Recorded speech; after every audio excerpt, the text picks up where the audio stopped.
Salut à tous, alors on passe à la question numéro 11. Les oméga 3 et vitamines doivent-ils se conserver au frigo?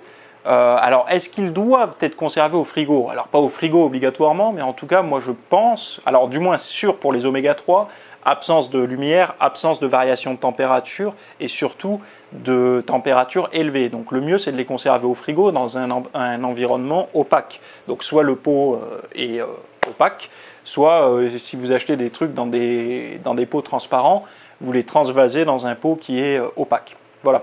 Mais oui, au frigo, c'est pas forcément... alors le froid aide pour les acides gras évidemment, mais pour les vitamines, ça va être pour éviter aussi les écarts de température. D'avoir trop d'écarts de température, c'est pas terrible. Et de toute façon, à haute température, c'est pareil, les vitamines s'oxydent également, parce qu'il y a des vitamines qui s'oxydent très vite, que ce soit à la lumière, à la chaleur et tout ça. Donc, par précaution, ça peut être intéressant si vous avez un multivitamine, si vous avez en plus des vitamines qui sont dans un milieu un petit peu gras, ou même du Q10, des choses comme ça, de les conserver au frais pour avoir potentiellement une meilleure conservation et même une moindre exposition à la lumière. Ça, je pense que c'est un petit réflexe que tout le monde peut prendre. Ça ne prend pas beaucoup de place dans le frigo. Moi, personnellement, je garde quasiment tout dans le frigo, sauf la protéine en poudre, évidemment. Mais je veux dire, ça permet d'avoir une certaine stabilité d'environnement.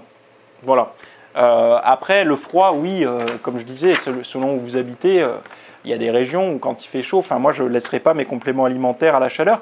Je vais donner un autre élément de réponse pour les personnes qui prennent des compléments alimentaires sur leur lieu de travail et qui sont un petit peu, voilà comment ils font. Il existe aujourd'hui des petites glacières allume-cigare. Vous branchez ça sur l'allume-cigare, ça vous fait des petites glacières, vous mettez votre protéine, votre gamelle du midi, vos compléments alimentaires et tout ça, ça vous permet de conserver.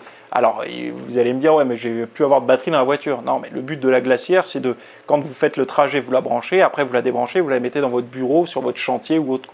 C'est pour histoire d'avoir quelque chose à température modérée. Ça vous permettra aussi de pouvoir apporter sur votre lieu de travail autre chose que des sandwichs, quoi.